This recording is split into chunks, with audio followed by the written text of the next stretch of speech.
30째 해 넷째 달 초닷새에 내가 그발 강가 사로잡힌 자 중에 있을 때에 하늘이 열리며 하나님의 모습이 내게 보이니 여호야긴 왕이 사로잡힌 지 5년 그 달 초닷새라.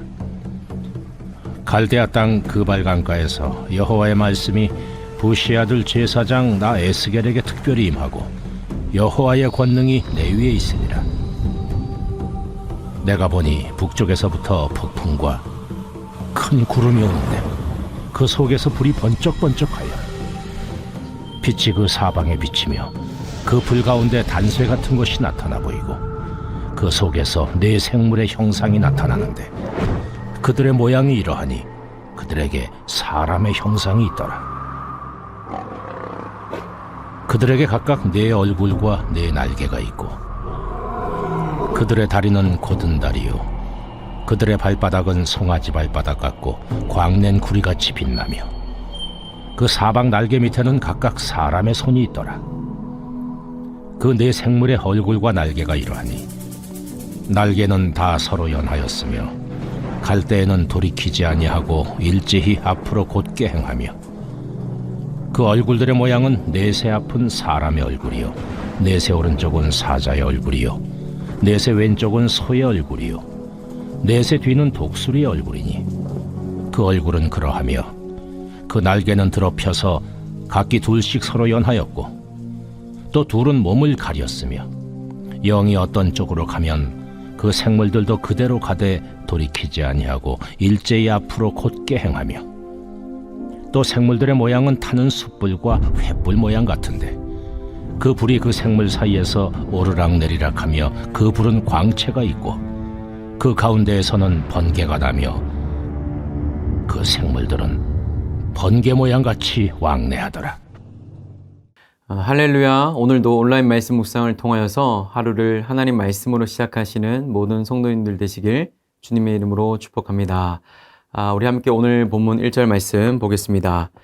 30째 해 넷째 달 초닷새에 내가 그발 강가 사로잡힌 자 중에 있을 때에 하늘이 열리며 하나님의 모습이 내게 보이니 에스겔서는 하나님께서 에스겔을 선지자로 부르시는 소명으로부터 시작합니다.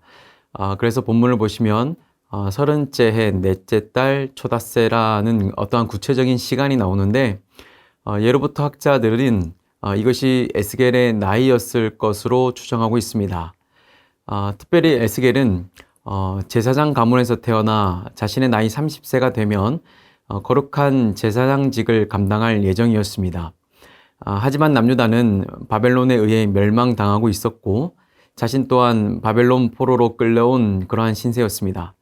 그래서 그는 바벨론에 있는 그발 강가에 주저앉아 자신과 고국 남유다의 처지를 보며 소망 없이 털썩 주저앉아 있었던 것입니다. 여러분 에스겔이 하나님으로부터 소명을 받은 시점을 한번 주목해 보았으면 좋겠습니다. 하나님은 에스겔을 언제 부르셨습니까? 그가 충분히 주어진 사역을 감당할 수 있을 때 부르신 것이 아니라 나라가 멸망하고 또 자신 또한 포로로 그렇게 잡혀 있을 때 그를 선지자로 부르십니다. 여러분 우리 하나님은 이러한 하나님이십니다. 우리가 편안히 사역을 감당하게도 하시지만 그러나 감당할 수 없는 그 순간에 우리를 부르셔서 자신의 놀라운 사역들을 감당해 나가시는 분이십니다. 여러분 그렇게 하시는 그 증거가 무엇입니까?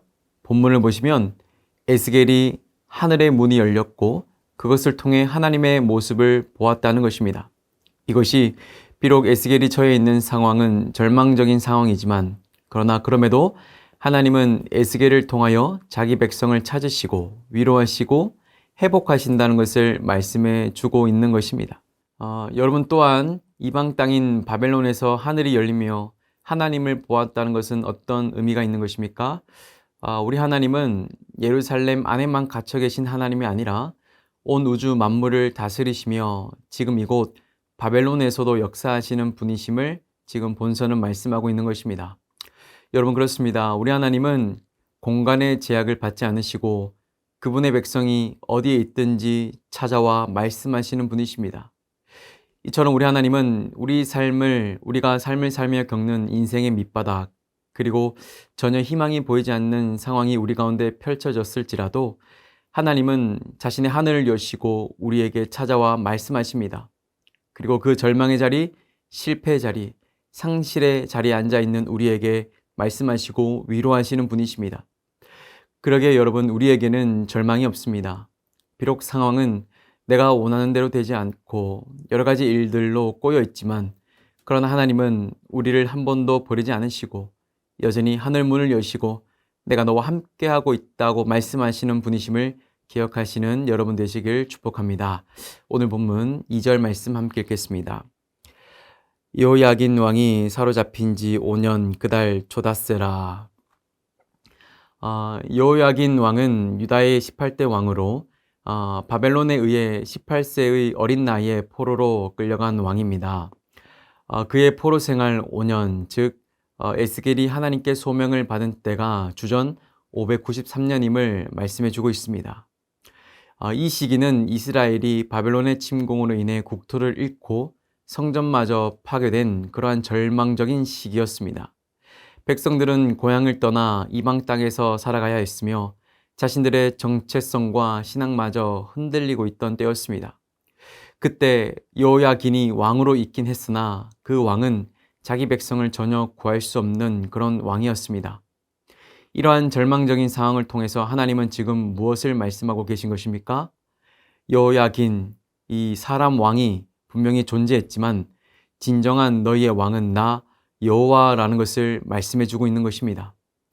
여러분, 그렇습니다. 세상 왕은 우리를 구원해 줄 수가 없습니다. 우리 인생의 방향 그리고 신앙의 정체성은 오직 하나님께로부터 그 지혜를 얻을 수가 있는 것입니다. 이 짧은 한 구절이 오늘 우리에게 이것을 말씀해 주고 있습니다. 에스겔이 본 환상은 주전 953년에 일어난 역사적 사실이며, 그때에 인간 왕은 자기 백성을 위하여 할 수 있는 것이 아무것도 없었다는 것입니다. 여러분, 우리가 삶을 살아가며 붙들어야 할 분이 누구입니까? 우리는 삶을 살아가며 우리 주변에 내게 도움이 될 만한 사람들을 많이 찾습니다. 그리고 그들과 좋은 관계를 맺고 언젠가 도움이 되지 않을까 그렇게 생각하기도 합니다. 그러나 그리스도인은 하나님을 붙잡고 살아가는 사람들입니다. 그 하나님이 내 삶의 주인 되심을 믿으며 하나님께 묻고 답하는 그러한 삶, 이것이 신앙인의 모습이라는 것을 기억하시는 여러분들 되시길 바랍니다. 이어서 본문 3절입니다. 갈대아 땅 그발 강가에서 여호와의 말씀이 부시의 아들 제사장 나 에셀에게 특별히 임하고 여호와의 권능이 내 위에 있느니라.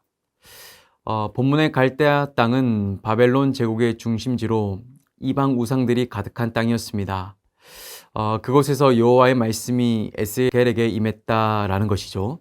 또 말씀을 보시면 에스겔은 원래 제사장 부시의 아들이었으나 이 포로로 끌려와 이 제사장의 직무를 감당할 수 없는 그런 상황이었던 것입니다. 그러나 하나님은 그러한 그를 어떻게 하시냐면 선지자로 부르셨다는 것입니다. 특별히 말씀을 보면 이마고라는 표현이 사용되는데 이 표현은 히브리어로 하요하야라는 뜻이 있습니다. 이는 단순한 계시가 아니라 매우 강력하고 확실한 계시였다는 것을 강조하고 있죠. 하나님은 에스겔에게 명확하고 분명하게 말씀하셨습니다. 또한 이 여호와의 권능이 내 위에 있느니라는 표현은 하나님의 강력한 손길이 에스겔을 붙드시고 그의 삶과 사역을 완전히 통제하고 계셨음을 의미합니다. 여러분, 이는 하나님이 에스겔을 불러 선지자로 세우셨을 때 그가 자신의 의지나 능력이 아니라 하나님의 권능에 의해 움직이고 통치되어지고 있는 그러한 존재로 부름을 받았다라는 것을 말씀하고 있는 것입니다. 여러분, 우리 하나님께서는 사람을 불러 자신의 일을 맡기실 때 그냥 맡기지 않습니다.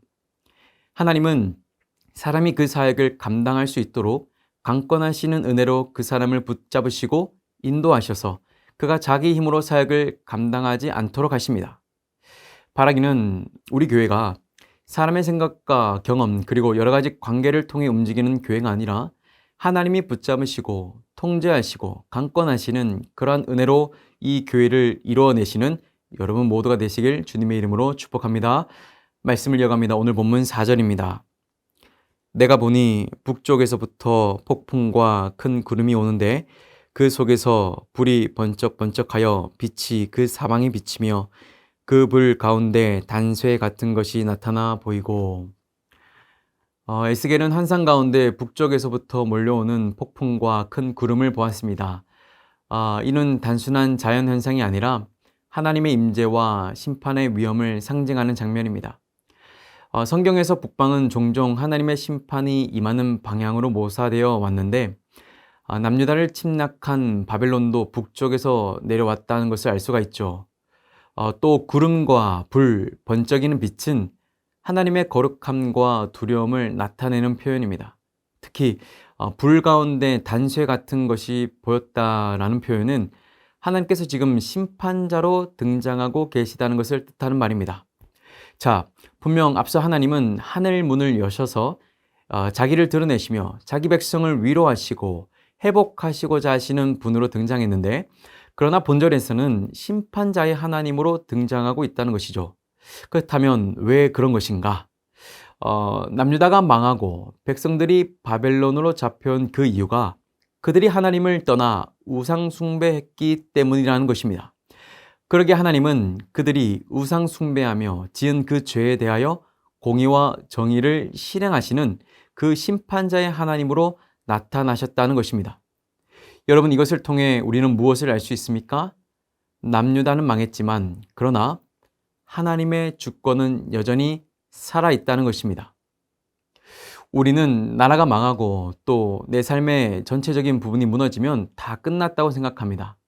그러나 본절은 여전히 살아있는 하나님의 주권을 말씀하고 있습니다. 그래서 자기 백성이 바벨론 포로로 끌려갔지만 그러나 하나님은 달궈진 단쇠를 들어 자기 백성의 죄를 심판하시고 그리고 그런 후 다시 회복시키겠다는 그러한 주권자로 자신을 드러내셨다는 것입니다. 바로 주권자 하나님은 여전히 살아계시다라는 것입니다. 그렇습니다, 여러분. 우리 하나님은 여전히 자신의 주권을 가지고 자녀들을 돌보시고 바른 길로 인도하시는 분이십니다. 바라기는 늘 하나님의 주권을 기억하시고 그 주권에 순복하는 여러분들 되시길 축복합니다. 이어서 본문 5절에서 14절까지의 말씀입니다. 그 속에서 네 생물의 형상이 나타나는데 그들의 모양이 이러하니 그들에게 사람의 형상이 있더라. 그들에게 각각 네 얼굴과 네 날개가 있고 그들의 다리는 곧은 다리요 그들의 발바닥은 송아지 발바닥 같고 광낸 굴이 같이 빛나며 그 사방 날개 밑에는 각각 사람의 손이 있더라. 그 네 생물의 얼굴과 날개가 이러하니 날개는 다 서로 연결하였으며 갈 때에는 돌이키지 아니하고 일제히 앞으로 곧게 행하며 그 얼굴들의 모양은 넷의 앞은 사람의 얼굴이요 넷의 오른쪽은 사자의 얼굴이요 넷의 왼쪽은 소의 얼굴이요 넷의 뒤는 독수리의 얼굴이니 그 얼굴은 그러하며 그 날개는 들어 펴서 각기 둘씩 서로 연하였고 또 둘은 몸을 가렸으며 영이 어떤 쪽으로 가면 그 생물들도 그대로 가되 돌이키지 아니하고 일제히 앞으로 곧게 행하며 또 생물들의 모양은 타는 숲풀과 햇불 모양 같은데 그 불이 그 생물 사이에서 오르락 내리락 하며 그 불은 광채가 있고 그 가운데에서는 번개가 나며 그 생물들은 번개 모양 같이 왕래하더라. 여러분, 에스겔은 불 속에서 나타난 네 생물을 보게 되는데 이 생물은 사람의 형상을 기본으로 하면서 각각 네 얼굴과 네 날개를 가지고 있었습니다. 에스겔이 본 이 형상이 각각 다른 방향을 보고 있었다고 기록하고 있는데 이것은 무엇을 뜻하는 것이냐면 이들이 어느 상황과 방향에서도 하나님의 뜻에 즉각 순종할 준비가 되었다는 것을 뜻하는 것입니다. 이 영상을 통해 하나님은 두 가지를 드러내십니다. 첫 번째는 내 백성 남유다가 이 생물과 같이 순종하지 않고 자기들 마음대로 살아갔던 과거의 죄를 드러내신 것이고, 두 번째는 선지자로 부름받은 에스겔이 앞으로 하나님 앞에 어떠한 자세로 임해야 하는지 말씀하고 계신 것입니다. 즉, 그 어떤 상황과 방향에서도 즉각 하나님의 말씀에 순종해야 하는 것입니다. 또 이어서 이 생물들의 다리는 곱고 발바닥은 송아지 발바닥처럼 둥글며 빛나는 노처럼 광채가 났다고 기록합니다. 이것은 누구의 모습을 대변하고 있는 것이냐면 하나님이 어떤 분이신가를 대변하고 있는 것입니다. 즉, 형상의 다리가 곧다는 것은 하나님은 정직과 의로우신 분이심을 나타내는 것이고, 또 이 송아지 발바닥과 같다는 것은 하나님의 힘, 그리고 빛나는 노시라는 것은 하나님의 정결함과 강인함을 의미하는 것입니다. 또 말씀을 보면 날개 밑에는 사방으로 사람의 손이 있었고 날개는 서로 연결되어 있었으며 두 날개는 몸을 가렸다고 기록합니다. 이는 하나님 앞에 나아가는 자들이 어떤 자세로 나아가야 하는지 말씀하고 있습니다.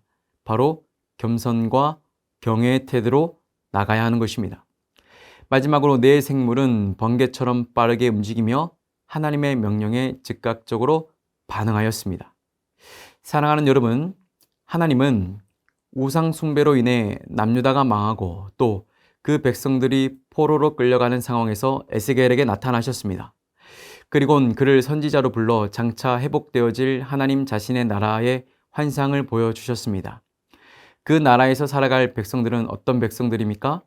어떤 상황, 어떤 방향에서든 하나님께 순종하는 백성들입니다. 그들은 순전하며 하나님께 겸손히 나아갈 줄 아는 자들입니다.